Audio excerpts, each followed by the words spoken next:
Not one noblewoman has earned their bow, the royal herald whispered, and in the silence that followed, every candle in the Luna Hall seemed to tremble. Beneath the vaulted ceiling of Blackthorn Palace, the greatest families of the Northern Pack stood dressed in silver silk, pearl combs, velvet gloves, and diamonds bright enough to catch the moonlight pouring through the tall glass windows. Tonight was supposed to be simple. Tonight, one noblewoman would step before the palace wolves, receive their sacred bow, and become the chosen bride of Alpha King Rowan Blackthorn. But nothing had gone as promised. The First Lady stepped forward with her chin high and her smile practiced. The three white wolves only stared. The second offered her hand, perfumed and pale, as if expecting devotion to rise from the floor. The wolves turned their heads away. The third, Lady Vanessa Hartwell herself, crossed the silver carpet with the confidence of a woman who had already imagined a crown resting on her hair. She lowered her lashes, extended her fingers, and waited for the palace wolves to kneel. They did not move. A murmur slipped through the great hall like a draft beneath a locked door. Vanessa's smile tightened. Lord Alistair Vane, the king's chief advisor, cleared his throat and lifted one gloved hand as if he could command the room back into order by gesture alone. The wolves are cautious tonight, he announced. The moon trial will continue. But on the obsidian throne at the far end of the hall, Rowan Blackthorn said nothing. He sat still as winter, broad shoulders wrapped in a black formal coat, silver eyes unreadable beneath the shadow of his brow. He had watched 20 noblewomen approach. He had watched 20 fail. And somewhere beneath the polished music, the expensive perfume, and the restless pride of the court, he caught another scent entirely. Wood smoke. Warm bread. Rainwater on cotton. Fear held carefully behind dignity. At the side entrance near the kitchens, Clara Whitmore stepped through carrying a tray of crystal glasses she had been ordered to deliver and then vanish. Her gray servant dress was plain, its hem marked with flour dust, her sleeves rolled at the wrists from hours spent washing pans in steaming water. A loose strand of honey-brown hair clung to her cheek, and she kept her blue eyes lowered because kitchen omegas were not meant to look directly at kings, nobles, or ceremonies that did not belong to them. Before we continue, where are you watching from? Drop your city or country in the comments below. And if you believe in courage and destiny, hit like and subscribe. These stories remind us, love finds the broken. Now, back to Clara. She had taken only 3 steps into Luna Hall when the first palace wolf lifted its head. Clara froze. The second wolf rose from its resting place beside the silver dais. Then the third, the oldest and largest, turned slowly toward her as if it had heard a voice no one else could hear. The music thinned. Conversations died one by one. Clara felt every gaze begin to shift, not toward the jeweled women waiting to be chosen, not toward Lady Vanessa's pale anger, not even toward the king on his throne, but toward the kitchen door where she stood with a tray trembling in both hands. Keep walking, she told herself silently. Set the glasses down. Leave before they notice you. But the wolves had already noticed. Their paws moved across the marble with a soft, steady rhythm. Not rushing. Not hunting. Approaching. Clara's breath caught in her throat. She took one step back, but the tray shook harder, and the crystal chimed like tiny bells. The entire court watched as the 3 sacred wolves of Blackthorn Palace, creatures that had refused every noblewoman in the room, walked past silk, diamonds, and noble blood without lowering their heads. They came straight to Clara Whitmore, the girl from the kitchen, and stopped less than 2 feet from the hem of her flower-stained dress. Clara had learned long ago that the safest place in Blackthorn Palace was wherever no one important could see her. Down in the east kitchen, beneath the marble halls and moonlit balconies, she knew the rhythm of survival: wake before sunrise, scrub the iron stoves, carry sacks of flour that weighed nearly 50 pounds, keep her voice soft, and never let the nobles hear her name unless they needed someone to blame. She was not born in the palace. She had been brought there at 13 after her mother died, and no Pack family stepped forward to claim a quiet Omega girl with too much gentleness in her hands and no title to protect her. Mrs. Harlow, the old head cook, had taken one look at Clara's thin coat, pale face, and frightened blue eyes, then handed her a warm biscuit and said, "Child, the world is hard enough. Eat first, cry later." Since then, the kitchen had become Clara's whole world. Copper pots, steaming kettles, cracked stone floors, baskets of apples, and the small window above the wash sink where she could see one narrow slice of the palace garden. She had watched noblewomen pass through those gardens for years, their gowns floating behind them like clouds she would never touch. Tonight, those same women stood under the chandeliers of Luna Hall, and Clara stood before them with flour dust on her dress while 3 sacred wolves stared at her as if she mattered. Her fingers tightened around the tray.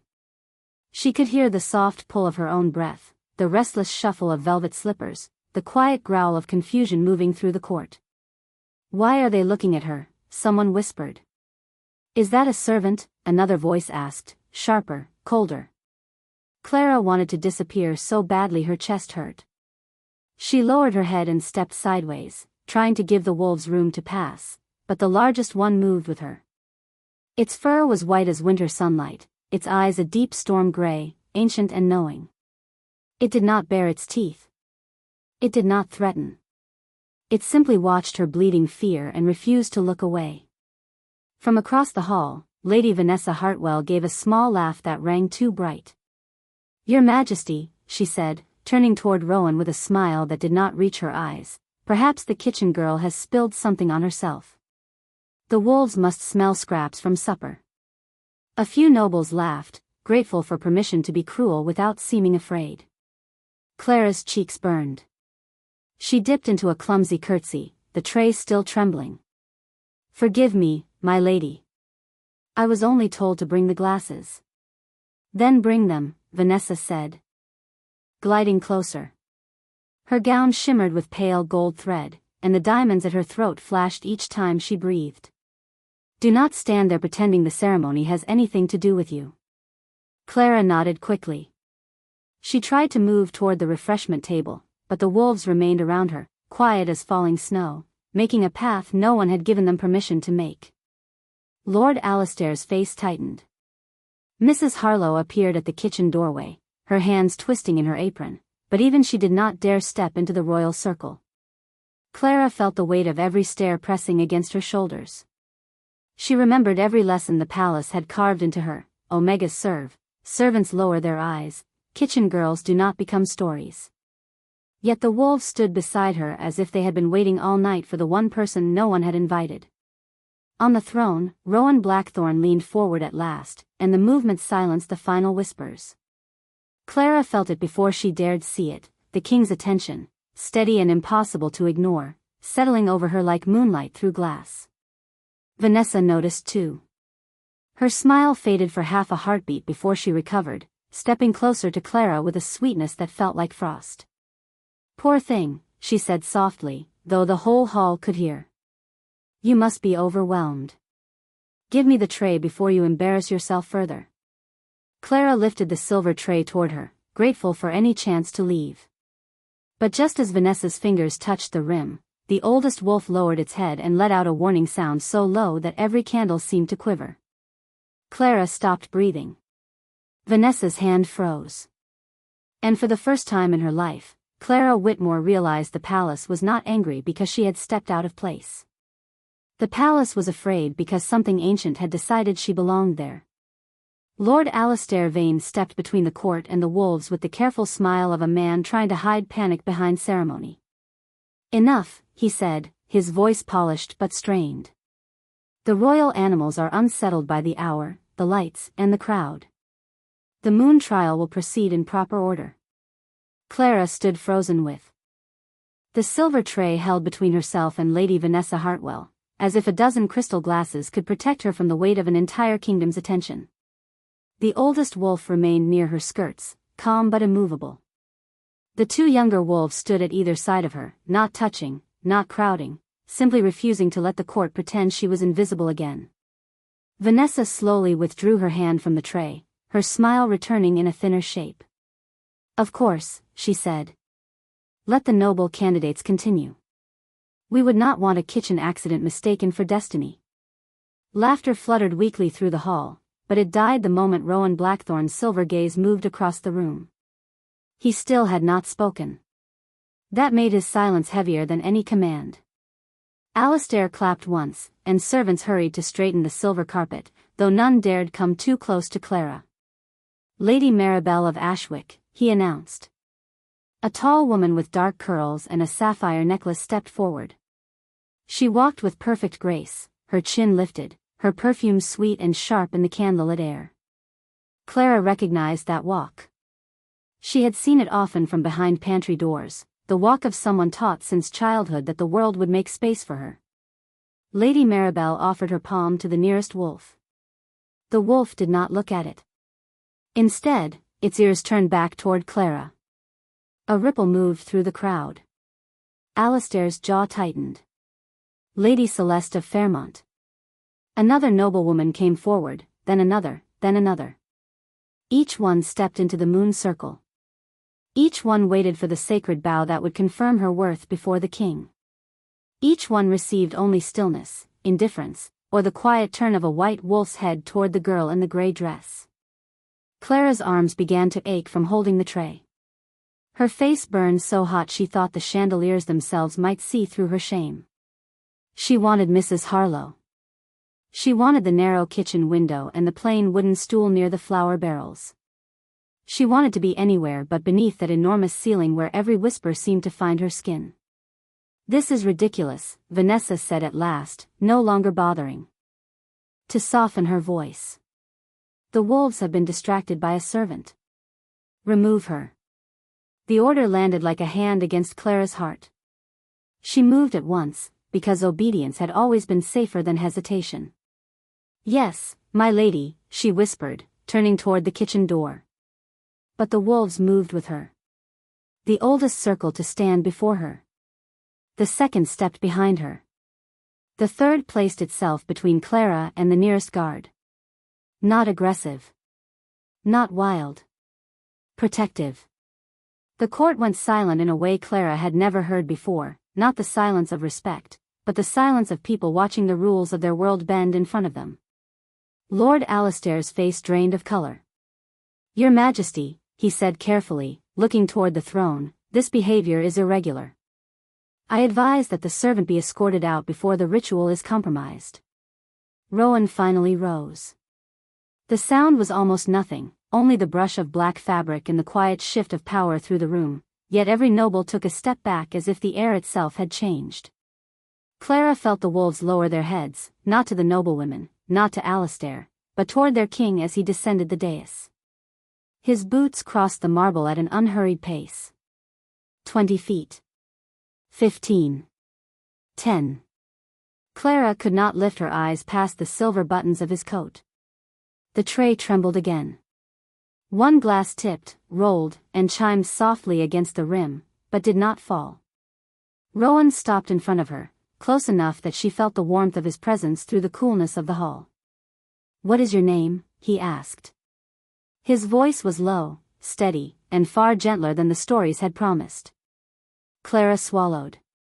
"Clara Whitmore, Your Majesty." A faint change moved through his expression, so brief she almost missed it. Recognition, or something older than recognition. Behind him, Vanessa's breath caught. Alistair looked as if he had heard a forbidden word. Rowan turned his gaze to the wolves surrounding her, then back to Clara's lowered face. "And who ordered you into this hall tonight?" Clara's fingers tightened until the tray's edge pressed into her palms. She could have lied. She could have protected the people who would never protect her. But the oldest wolf brushed its shoulder lightly against her dress, and for one impossible second, Clara felt brave enough to breathe the truth. "Lady Vanessa asked for more glasses," she said softly. "I was supposed to bring them in and leave." Rowan looked over his shoulder at Vanessa. No anger crossed his face. No raised voice. Only a cold stillness that made her golden gown seem suddenly fragile. Then he turned back to Clara and spoke the words that changed the shape of the night. "Then stay." Clara did not understand the command at first. Stay. The word settled over her more gently than any order she had ever been given, yet it carried the weight of the throne behind it. Around her, the court seemed to hold its breath. Lady Vanessa's golden smile cracked just enough for Clara to see the anger beneath it, sharp and bright as broken glass. Lord Alistair stepped forward at once, his ceremonial chain flashing against his dark suit. Your Majesty, with respect, the moon trial is reserved for women of recognized bloodlines. A kitchen Omega cannot stand among candidates for Luna. Clara flinched before she could stop herself. There it was, spoken cleanly in front of everyone, the rule she had lived under for years. Not cruel enough to be punished. Not kind enough to be forgotten. Just true in the mouths of people who had never carried dishwater up 3 flights of stairs before dawn. Rowan did not look away from Clara. Is she unmated? Alistair hesitated. That is not the concern. Is she unmated? Rowan repeated, still calm. The question moved through the hall like a bell. Mrs. Harlow, standing rigid in the kitchen doorway, answered before anyone else could twist the truth. She is, Your Majesty. Clara's face warmed, but Rowan only nodded once, as if that single fact mattered more than every jewel in the room. Vanessa let out a soft laugh. Surely this is only a passing curiosity. The poor girl is frightened. Look at her hands. Clara looked down. The tray trembled so badly that the glasses chimed again. She tried to steady them, but Vanessa reached forward with sudden sweetness, one hand gliding toward the rim. Let me take that from you before you drop it. Clara yielded out of habit. She had yielded to louder voices, finer dresses, sharper smiles all her life. But as the tray shifted between them, Vanessa's thumb pressed hard against the polished edge, tilting it just enough. The crystal glasses slid. Clara gasped and tried to catch them, but the tray dipped from her shaking hands and struck the marble with a silver crash. Crystal scattered across the floor in glittering pieces. A red ribbon of wine splashed over the white stone near Clara's shoes, spreading like a stain beneath the chandeliers. The laughter came quickly, relieved and cruel, as if the court had been waiting for proof that she did not belong. Clara dropped to her knees at once. I am sorry, she whispered. I am so sorry. She reached for the nearest glass piece, not thinking, only desperate to clean the mess before someone called for punishment. A sharp edge kissed her palm, and she pulled back with a small breath. A single drop of blood appeared against her pale skin. The laughter stopped. The wolves changed first. The oldest lifted its head, ears sharp, eyes fixed on Clara's hand. The 2 younger wolves stepped closer, their bodies forming a silent wall between her and the crowd. Not wild. Not angry. Certain. Clara stared at the tiny bead of blood as if it belonged to someone else. The air around her seemed to cool. Somewhere high above, moonlight slid through the tall windows and touched the broken crystal, turning every shard silver. Rowan's boots appeared at the edge of her vision. He crouched, not caring that the court saw their king lower himself to the floor before a kitchen servant. Clara froze. Your Majesty, please, I can clean it. No, he said quietly. His hand hovered near hers, careful not to startle her.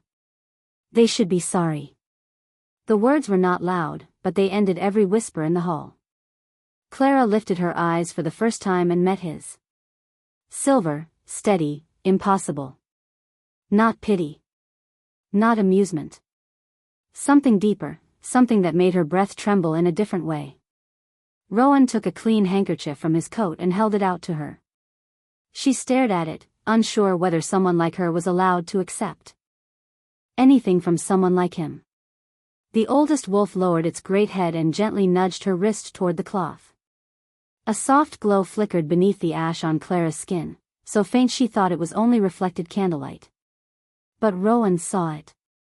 Alistair saw it. Vanessa saw it too, and all the color left her face. Beneath the flour dust and kitchen soot, a pale crescent mark shimmered on Clara's wrist, waking as if it had been waiting for the moon to remember her name. The crescent on Clara's wrist glowed for only a few seconds, but it changed the room more completely than thunder. Every noble who had laughed at her went still. Every servant watching from the side doors forgot to breathe. Clara stared at the mark beneath the smudge of ash, her heart beating so fast she could feel it in her fingertips. She had seen that pale shape all her life. As a child, she had tried to scrub it away because the other children called it ugly. As a girl in the palace kitchens, she had kept it hidden beneath rolled sleeves and dishwater because attention was dangerous when you had no one powerful to stand beside you. Now it shimmered beneath the moonlight as if the mark had never belonged to shame at all. "That is impossible," Lady Vanessa whispered, but her voice carried through the silence. Lord Alistair recovered first. "A kitchen stain," he said sharply. "Nothing more." The mind sees symbols when ceremony becomes emotional. Mrs. Harlow took one step into the hall. "That is no stain." Alistair turned on her with a glare. "You will remember your place." The old cook lowered her eyes, but she did not step back. Clara felt the warning in the air, the old familiar pressure that told low-born people to fold themselves smaller. She reached for the fallen tray again, desperate to return the world to something she understood. But before her fingers touched the silver, the oldest wolf moved between her hand and the broken crystal. It lowered its head to the floor, then slowly, with a grace that made the great hall seem smaller, it bowed. Not to Rowan. Not to the moon emblem carved above the throne. To Clara. A sound moved through the court, soft and stunned, like wind passing over. Winter grass. The second wolf bowed next. Then the third. Their white bodies formed a circle around her, heads lowered, paws still, as if the girl kneeling among spilled wine and broken glass were not a servant at all, but a secret the palace had finally been forced to confess. Clara could not move. Her throat tightened around words she did not know how to say. She wanted to tell them to rise, to stop, to not make this worse. But the sight of them bowed before her filled some hollow place inside her chest with warmth so unfamiliar it almost hurt. Rowan remained crouched beside her, watching not with surprise, but with a quiet intensity that made Clara wonder whether he had been waiting for this moment longer than she had been alive. "Your Majesty," Alistair said, his voice dangerously low, "the royal wolves are trained to respond to bloodline energy. There may be old magic in the servant, but that does not make her fit for the throne." Rowan looked up at him. "Fit for the throne was never your decision." Vanessa stepped forward, the jewels at her throat trembling. "You cannot be considering this. She works below stairs. She carries soup and scrubs pans. She does not know court law, diplomacy, alliance customs, or even how to enter a ballroom properly." Clara lowered her head as each word landed. Not because Vanessa was entirely wrong, but because Clara had asked herself those same things in smaller, sadder ways for years. What did gentleness matter in a palace that valued rank? What did kindness matter when no one even remembered your name? Rowan stood, and the wolves lifted their heads with him. "Then perhaps the court has been teaching the wrong lessons." His voice was calm, but the room bent around it. He offered Clara his hand. She looked at it as if it were a doorway she was afraid to open. "I am only a kitchen omega," she whispered. Rowan's expression softened by the smallest degree. "No. You are the woman my wolves chose when every noble title failed." Clara placed her uninjured hand in his. The moment her fingers touched his palm, the crescent on her wrist brightened again, and the moonlight spilling through the windows gathered at her feet like silver. Mist. The wolves stepped closer, circling her not as guards around a prisoner, but as guardians around something precious. For the first time since she had entered Luna Hall, Clara stood fully upright. Flour still marked her dress. A line of red wine stained the marble beside her. Her hair had slipped loose from its pins. Yet every eye in Blackthorn Palace was fixed on her, and no one was laughing anymore. Rowan's hand was warm around Clara's, steady enough to make her realize how badly she had been shaking. He did not pull her forward too quickly. He let her find her balance on the marble, let her step around the broken crystal, let the court watch as the king of the northern packs helped a kitchen omega stand as carefully as if she were made of moonlight. That kindness frightened her more than anger would have. Anger was familiar. Orders were familiar. Humiliation had edges she knew how to survive. But this, the patient strength in his hand, the quiet respect in the way he waited for her to breathe, made Clara feel exposed in a way no torn sleeve or stained dress ever had. "Your Majesty," Lord Alistair said, his voice tight enough to cut through the silence, "I must insist that we pause the ceremony. There are legal questions, bloodline questions, and matters of public confidence." Rowan did not release Clara. Public confidence was not shaken when 20 noblewomen failed. It was shaken when a servant was chosen. Alistair's mouth closed. A few nobles looked away. Clara felt the words move through her like a bell rung in a room long abandoned. A servant was chosen. Not mocked. Not tolerated. Chosen. Vanessa stepped onto the silver carpet, every movement controlled, every breath measured. "No one denies the wolves have reacted strangely," she said. "But a reaction is not a revelation. She may carry old magic. She may carry some forgotten scent. That does not make her Luna." Clara tried to slip her hand free. "Please," she whispered, barely loud enough for Rowan to hear. "I do not want trouble." His gaze lowered to her face, and for a moment the entire hall blurred behind him. "You did not make trouble, Clara. You revealed it." The words settled into the space between them, soft but impossible to escape. The oldest wolf came to her other side and pressed its shoulder near her knee, not touching hard, only reminding her it was there. Clara looked down at the creature, at its bright white fur and storm-gray eyes, and memory flickered through her mind like candlelight. A lullaby her mother used to hum. A silver pendant that disappeared after her death. A bedtime story about moon wolves who could recognize truth even when people buried it under titles. Clara had thought all of it was grief dressed as fairy tales. Now the largest wolf stared up at her as if it had known her mother's song. "The moonline mark," Mrs. Harlow said suddenly from the kitchen doorway, her voice rough with age and fear. Every head turned. The old cook's face had gone pale, but she kept both hands folded in her apron and stepped fully into the hall. "That is what it is called. I saw it once before." Clara's breath caught. "Mrs. Harlow." "I am sorry, child," the old woman whispered. "I promised your mother I would keep you safe, and for years I believed hiding the truth was the only way." The floor seemed to tilt beneath Clara's feet.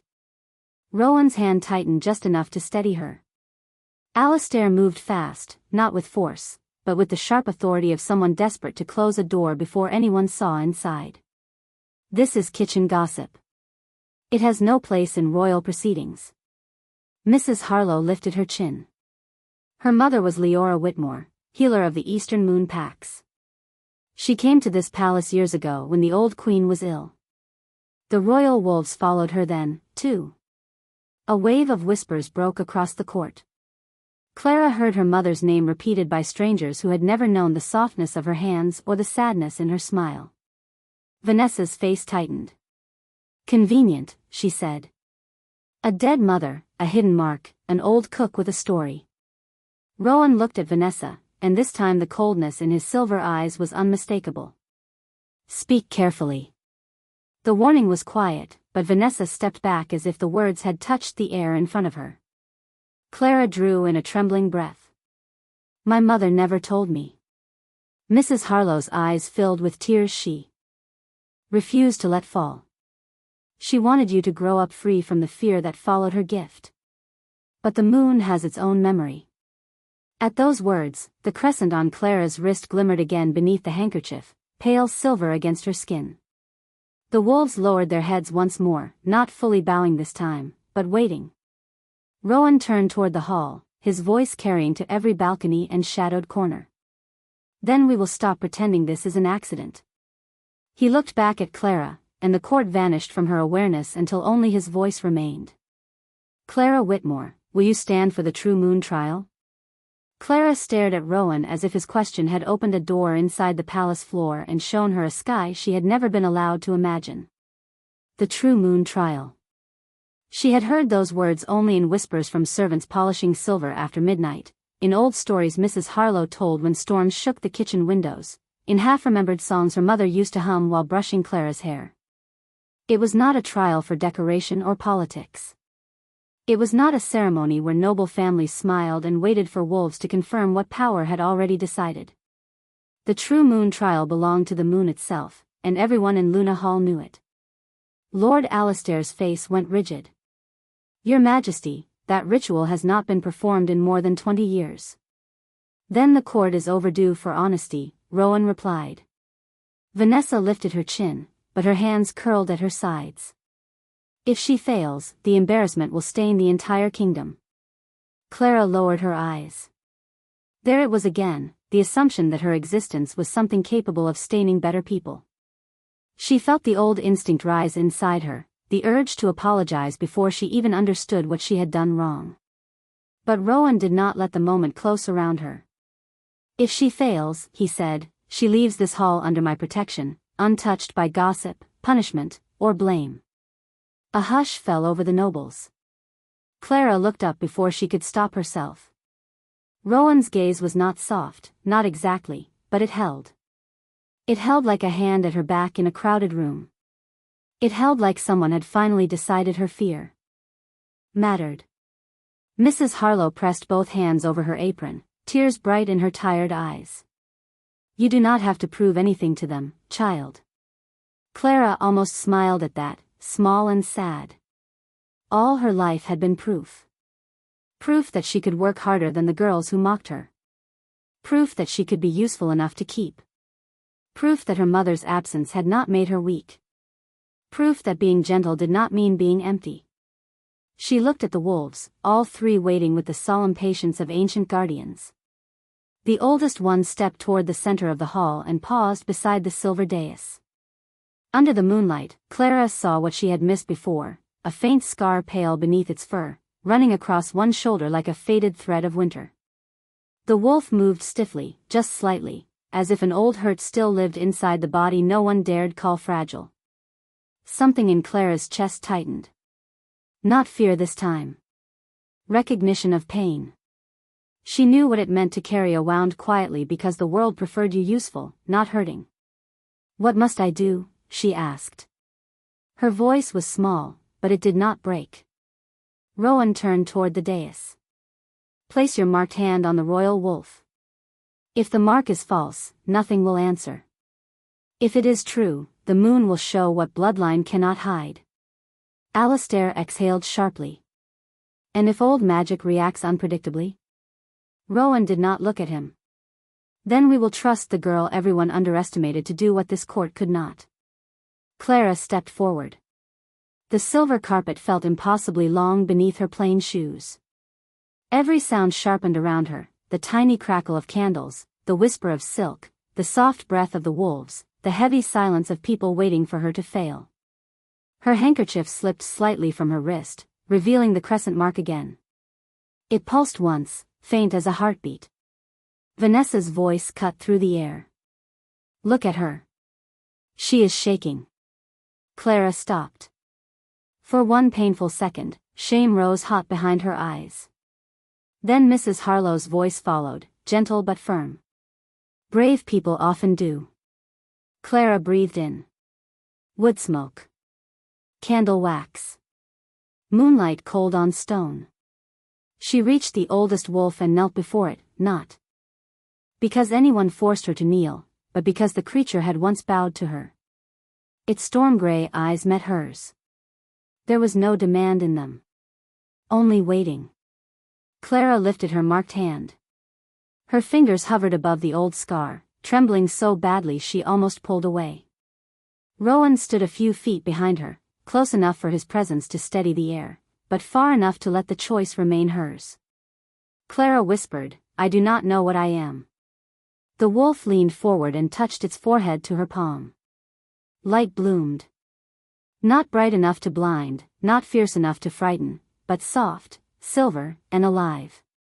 It spread from Clara's wrist across the wolf's shoulder, flowing over the faded scar like water over stone. The great animal let out a breath so deep the entire hall seemed to feel it. Then the stiffness left its body. Its head lowered, not in weakness, but in peace. Clara felt warmth move through her palm, through her arm, into the hollow places grief had left behind. Images flickered behind her eyes, her mother laughing beneath a white moon, 3 wolves standing outside a sick queen's chamber, a silver pendant pressed into a child's blanket, Mrs. Harlow promising through tears to keep that child safe. Clara gasped softly and pulled her hand back. The light did not vanish. It gathered at her wrist, brighter now, shaping the crescent into a full moon for one breathless moment. Around the hall, every palace wolf bowed again, and this time the moonlight above them answered. For one suspended moment, no one in Luna Hall moved. Clara knelt beneath the column of moonlight with her hands still raised, the glow fading slowly from her skin, while the oldest royal wolf rested in front of her with the quiet relief of a creature that had finally been understood. She could feel the court staring, but the stares no longer landed the same way. Before, they had pressed her down. Now they hovered at a distance, uncertain, as if every noble in the room had just realized the girl they dismissed had been carrying a truth their bloodlines could not purchase. The silver light on Clara's wrist softened back into a crescent, but it did not disappear. It remained visible beneath the loose edge of Rowan's handkerchief, pale and steady, no longer hidden by flour, ash, or shame. Mrs. Harlow covered her mouth with one trembling hand. A few servants at the side doors bowed their heads, not because anyone ordered them to, but because something in the room had changed and their hearts knew it first. Rowan stepped closer to Clara, his shadow falling beside hers on the marble. "The trial has answered," he said. His voice was calm, but it carried to every corner of the hall. Lord Alistair's expression hardened with the desperation of a man watching his influence slip through his fingers. "It answered only that she possesses a healing gift. That is not the same as royal fitness. A Luna must rule beside a king, negotiate with alphas, command respect, and carry the confidence of the court." Clara rose slowly, helped not by Rowan this time, but by her own steadiness. Her knees still felt weak. Her palms still stung beneath the cloth. But something inside her had gone quiet, not empty, not numb, just still in the way a lake grows still before reflecting the moon. Vanessa moved forward, her golden gown whispering against the floor. The confidence she wore now was thinner, stretched tight over fear. "Ask her one question of law," she said. "Ask her one question of alliance. Ask her how many border packs owe fealty to Blackthorn Palace. She will not know. Because she was never raised for this." Clara lowered her eyes for a heartbeat. The old shame stirred, trying to find its place. She did not know court law. She did not know alliance charts. She knew how to stretch soup when winter stores ran low. She knew which servants cried in the pantry and which guards hid letters from home in their coat pockets. She knew how to calm a frightened child, how to soothe a fever, how to keep working when exhaustion made the world blur at the edges. She knew the palace from beneath, from the places power never looked. Rowan turned toward Vanessa. And yet she knew enough to kneel before an injured creature without asking what it could offer her. The words touched the room gently, but they changed the air. Vanessa's lips parted, but no answer came. Alistair lifted his chin. "Compassion is admirable. It is not governance." Rowan's silver eyes moved to him. "A kingdom without compassion is only a colder cage." Clara looked at him then, truly looked, and saw not only the king the stories feared, but the man beneath the crown, tired of rooms where everyone bowed for advantage and no one listened for pain. For the first time, she wondered if Rowan had been lonely in this palace long before she entered it with a tray of glasses. Vanessa's voice sharpened, though she kept it polished enough for court. "Then let her speak for herself. If she is so worthy, let the kitchen Omega tell us why the moon would place her above women who have trained their entire lives for this honor." A cruel challenge hid beneath the elegance. Clara felt it. So did the wolves, who lifted their heads. Rowan looked ready to answer, but Clara gently withdrew her hand from his. The hall seemed to tilt toward her. She turned to the noblewomen, to the advisors, to the servants watching with wide eyes, to Mrs. Harlow whose face held both fear and pride. Her voice came softly at first. "I do not know why the moon chose me." A murmur began, but she continued before it could grow. "I do not know the names of every border pack. I do not know how to wear a crown. I do not even know how to stand in this hall without wanting to apologize for taking up space." Silence settled again, deeper this time. Clara lifted her marked wrist, the crescent catching the light. "But I know what it feels like to be unseen. I know what it feels like when powerful people decide your worth before hearing your voice. And if the moon gave me any gift at all, maybe it is not because I am above anyone. Maybe it is because I remember what happens to the people below." The servants at the doors bowed their heads lower. The oldest wolf stepped to her side. Rowan's expression softened with something too deep for the court to name. Vanessa looked away first. And Clara, who had spent years hiding beneath the palace, realized she had just spoken in front of the kingdom without begging forgiveness for her own voice. The silence after Clara's words did not feel empty. It felt alive, full of all. The things the court did not know how to say. For years, Luna Hall had rewarded certainty, polished manners, old names, and flawless bloodlines. But Clara's voice had carried something none of the noblewomen had been trained to imitate, the honest ache of someone who had been overlooked and still chosen kindness. The servants near the side doors stood straighter.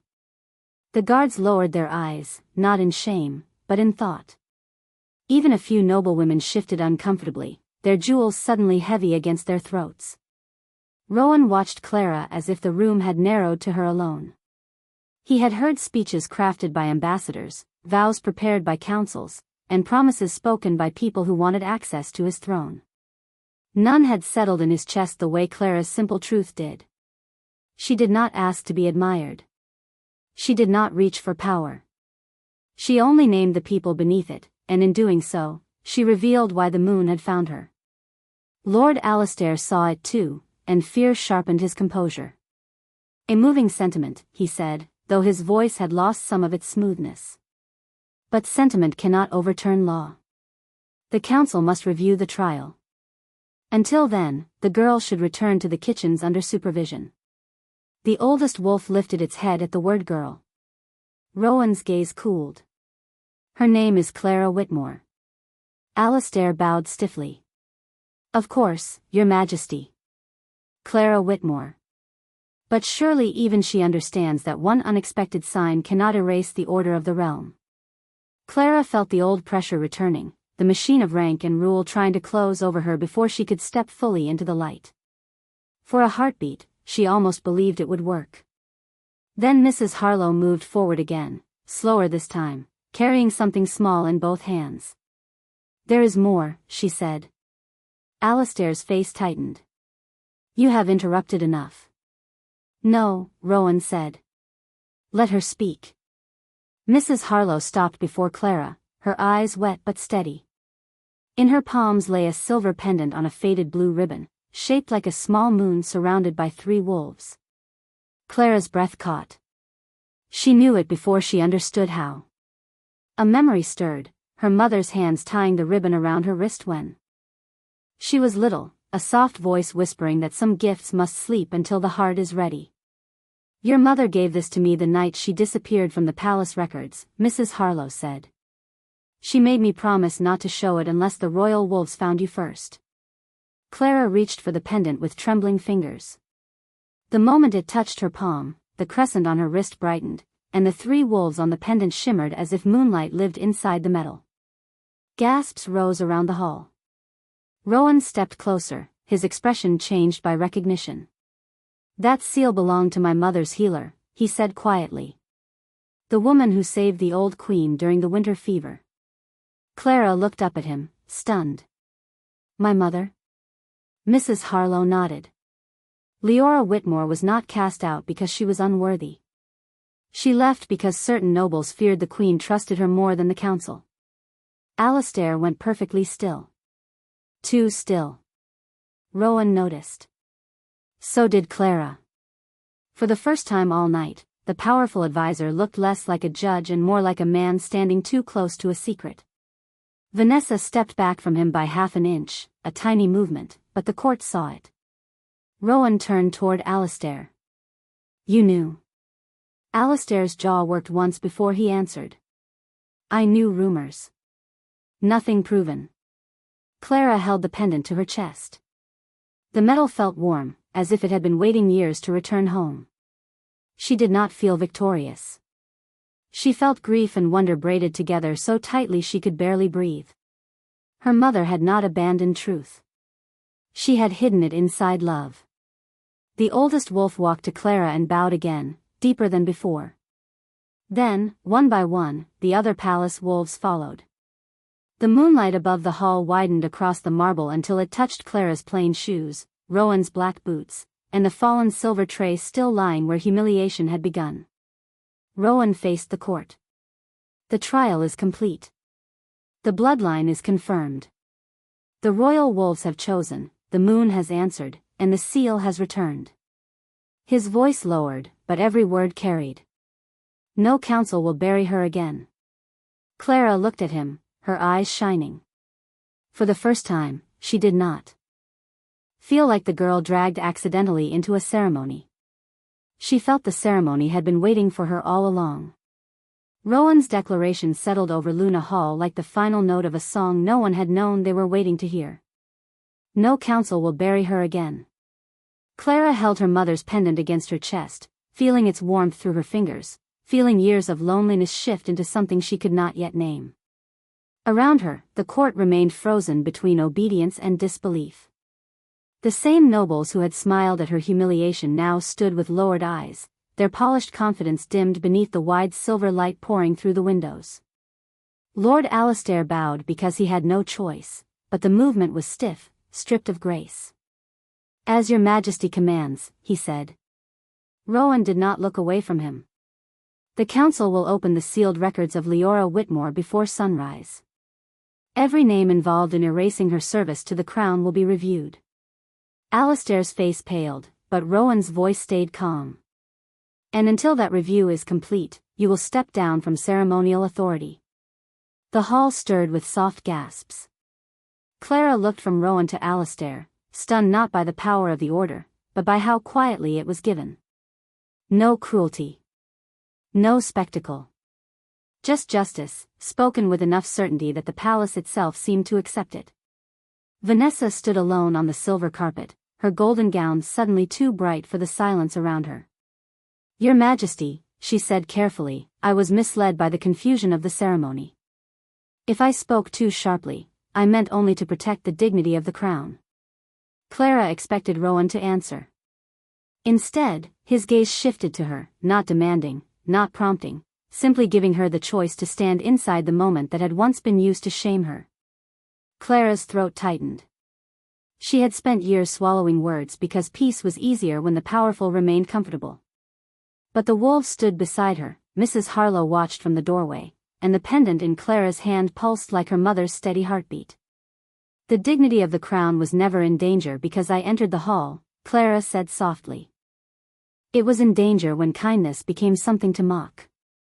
Vanessa's face changed, not with rage this time, but with the shock of being answered by someone she had already placed beneath her.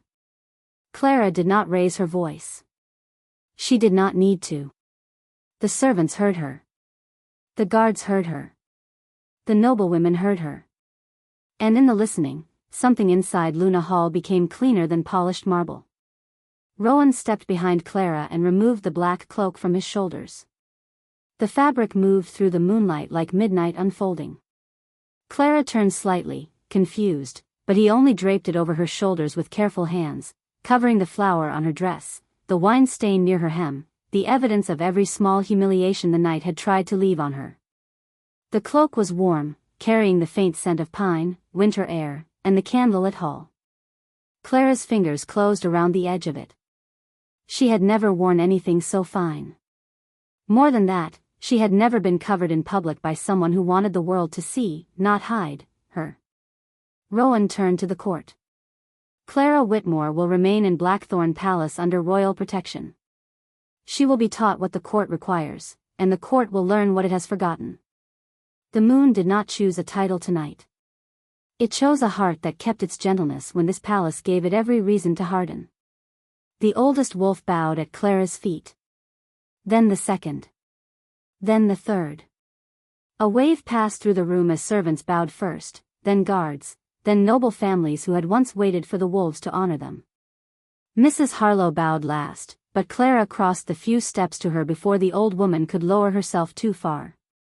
"Please do not," Clara whispered. Mrs. Harlow took her face in both weathered hands, the way she had when Clara was 13 and frightened. "Your mother would have been so proud." Clara blinked against tears, but this time they did not feel like weakness. They felt like the end of a long winter. When she turned back, Rowan was waiting, not on the throne, not above her, but beside the moonlit path the wolves had made. He offered his hand again. Clara looked at the palace doors, the chandeliers, the silver carpet, the broken tray still shining on the floor, and finally understood that the night had not erased the girl from the kitchen. It had honored her. She placed her hand in Rowan's, and together they walked through the circle of bowed wolves while the court watched in reverent silence. At the threshold of the hall, Rowan leaned close enough for only her to hear. "They kept you beneath the palace, Clara. But the moon placed you above every crown."